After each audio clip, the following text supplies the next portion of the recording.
नमस्कार बच्चों। कवि जब आज़ादी की लड़ाई के दौरान जेल प्रवास पर हैं, उस समय उनकी नज़र में उनका घर तैर रहा है और उनके परिजन किस तरह से उन्हें याद आ रही है। सर्वप्रथम उन्हें अपनी माँ की याद आती है। उस पीड़ा को कवि ने व्यक्त किया है। और माँ बिन पढ़ी मेरी, दुख में वह गढ़ी मेरी, माँ की जिनकी गोद में सिर, रख लिया तो दुख नहीं फिर। कवि को अपनी माँ की याद आ रही है कि वह माँ जो इस समय मेरे दुख की प्रतिमूर्ति बनी होगी। और माँ बिन पढ़ी मेरी, और उनकी माँ जो पढ़ी लिखी नहीं है, साक्षर नहीं है, उन्हें याद करके कवि कह रहे हैं कि वो इस समय सिर्फ मेरे दुख के अलावा उन्हें और कुछ नहीं समझ में आ रहा होगा।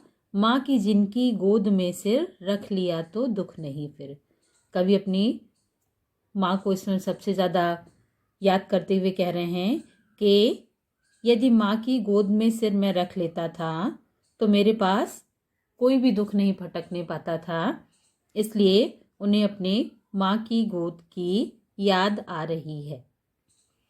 माँ की जिनकी स्नेह धारा, का यहाँ तक भी पसारा। और माँ का प्रेम सीमित नहीं है।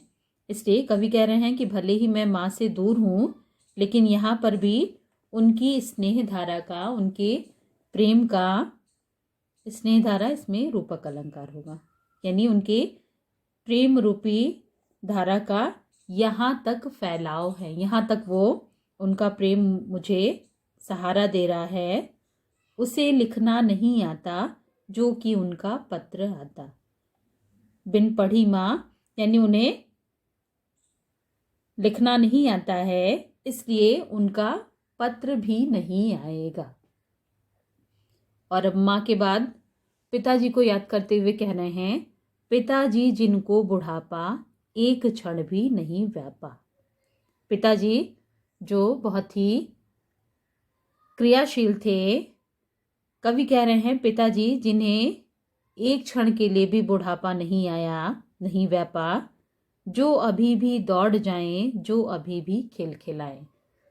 जो एक युवक की तरह अभी भी उनके अंदर शक्ति है, वो दौड़ सकते हैं और हमेशा हंसते खिलखिलाते रहते हैं। मौत के आगे न हिचके, शेर के आगे न बिचके। जो मौत से भी, मृत्यु से भी कभी नहीं डरे और शेर के सामने आने पर भी वो पीछे कभी नहीं हटे। यानी इनके पिता बहुत ही आत्मविश्वास से युक्त शक्तिशाली पुरुष हैं, ऐसा कवि बता रहे हैं। बोल में बादल गरजता, काम में झंझाल अरजता। उनके कार्य में झंझाल अरजता, यानी आंधी तूफान भी उससे पीछे हट जाते हैं और उनकी गर्जना बादलों के समान है। यानी बादलों के समान उनकी आवाज शक्तिशाली है। वे जब भी कोई कार्य करते हैं तो उसे बहुत ही तेज गति से करते हैं, इसलिए ऐसा लगता है कि आंधी तूफान भी उनसे घबरा कर पीछे हट जाते हैं। इन काव्य पंक्तियों में स्वाभाविक स्नेह एवं प्रेम को प्रकट किया गया है। माता और पिता के स्वाभाविक स्नेह को, पिता के साहस व जीवन शैली का स्वाभाविक वर्णन है, इसलिए इसमें स्वभावोक्ति अलंकार होगा। माँ की गोद में सिर रखना, इसमें चाक्षुष बिंब साकार हो रहा है। पिता के वर्णन में कवि वीर रस का आनंद प्रदान कर रहा है। कैसे वीरता से वो शेर से भी पीछे नहीं हटते। अभी भी, इसमें भावर्ण की आवृत्ति होने के कारण अनुप्रास अलंकार है। बोल में बादल गरजता, काम में झंझाल रजता, इसमें उपमा अलंकार है क्योंकि इसमें तुलना की जा रही है। खड़ी बोली का स्वाभाविक चित्रण है। भाषा सहज व सरल है। नमस्कार बच्चों, क्रमशः कवि अपने परिजनों को याद करते हुए अपने पिताजी के बारे में बता रहे हैं कि आज गीता पाठ करके, आज जब वो सुबह स्नान करके गीता का पाठ करने के बाद दंड 260 करके अपनी व्यायामशाला में जाकर के उन्होंने व्यायाम किया होगा। 260 दंड लगाए होंगे। खूब मुदगर हिला लेकर, मूठ उनकी मिला लेकर, यानी व्यायामशाला में जाकर के मुदगर से व्यायाम करके जब कि नीचे आए होंगे, व्यायामशाला से नीचे जब वो आए होंगे, उस समय नैन जल से छाए होंगे, उनकी आँखों में आंसू आ गए होंगे। नैन, उनकी आँखों में, नैन जो आँख का पर्यायवाची शब्द है, जल अर्थात अश्रुधारा उनकी आँखों में आ गई होगी। हाय पानी गिर रहा है, घर नज़र में तिर रहा है। वर्षा लगातार हो रही है और कवि की आँखों में अपना घर तैर रहा है। उन्हें अपने घर की याद आ रही होगी कि उनके घर में किस तरह का दृश्य होगा।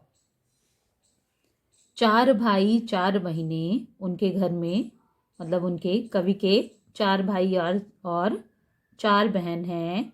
भुजा भाई प्यार बहनें।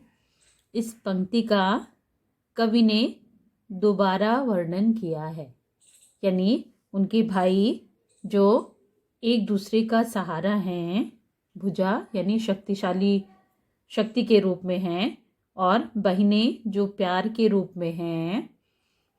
खेलते या खड़े होंगे, नज़र उनको पड़े होंगे, यानी बाकी सब भाई बहन पिता को खेलते हुए नज़र आ रहे होंगे या फिर कहीं खड़े होंगे। पिताजी जिनको बुढ़ापा, पिताजी जो युवकों की तरह गतिशील हैं, तीव्र गति से कार्य करने वाले हैं, जिन्हें अभी तक बुढ़ापा नहीं व्यापा है, एक क्षण भी नहीं व्यापा, रो पड़े होंगे बराबर 5वें का नाम लेकर।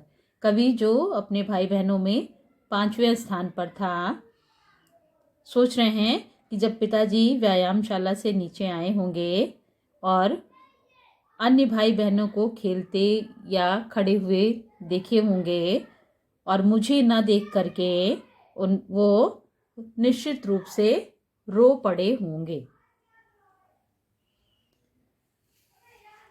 5वें का नाम लेकर, यानी कवि जो अपने भाई बहनों में 5वें स्थान पर है, उसका नाम लेकर के, उसे याद करके कवि के पिता निश्चित रूप से रो पड़े होंगे।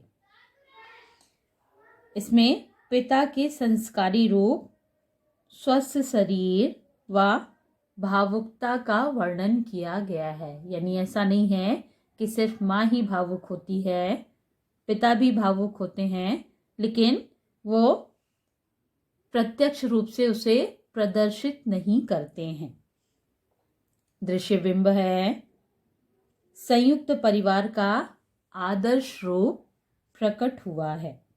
भाषा सरल व सहज है। भुजा भाई, इसमें उपमा व अनुप्रास अलंकार है। खड़ी बोली में प्रभावपूर्ण अभिव्यक्ति है।